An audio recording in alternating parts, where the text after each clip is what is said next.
Mr. Holmes, when did you... A dramatic new ear witness account in the impeachment inquiry from this State Department official based in Ukraine, who overheard President Trump and Ambassador Gordon Sondland talking about an investigation of the Bidens 1 day after the president's July call with Ukraine's leader.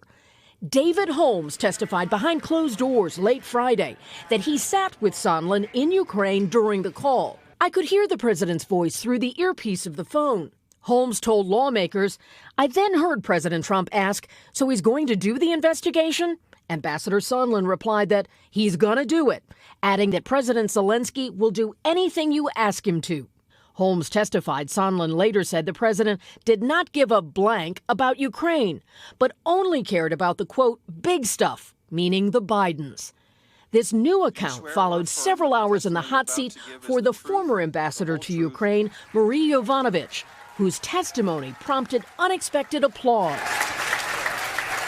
Even as Yovanovitch was asked about feeling threatened by President Trump. What did you think when President Trump told President Zelensky and you read that you were going to go through some things? She's going to go through some things. It didn't sound good. It sounded like a threat.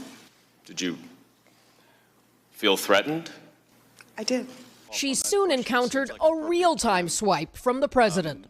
Ambassador Yovanovitch, as we sit here testifying, the president is attacking you on Twitter. President Trump undercut her 33 years of service. Everywhere Marie Yovanovitch went turned bad. She started off in Somalia. How did that go? What effect do you think that has on other witnesses' willingness to come forward and expose wrongdoing? Well, it's very intimidating. The Democrats' impeachment point man. We need to view the president's actions today as part of a broader and incriminating pattern of conduct. But the president denied tampering with the star witness. And I'll tell you about what tampering is. Tampering is when a guy like Shifty Schiff doesn't let us have lawyers. Tampering is when Schiff doesn't let us have witnesses, doesn't let us speak. Tensions ran high as Republicans tried to score their own points. Mr. Chairman, I have a point of order. Mr. Chairman, I have a point of order under is not recognized. Republicans used the ambassador to draw attention to some State Department concerns about Hunter Biden's lucrative Ukraine company board position while his father was vice president. That it was a legitimate concern to raise. I think that it could raise the appearance of a conflict of interest.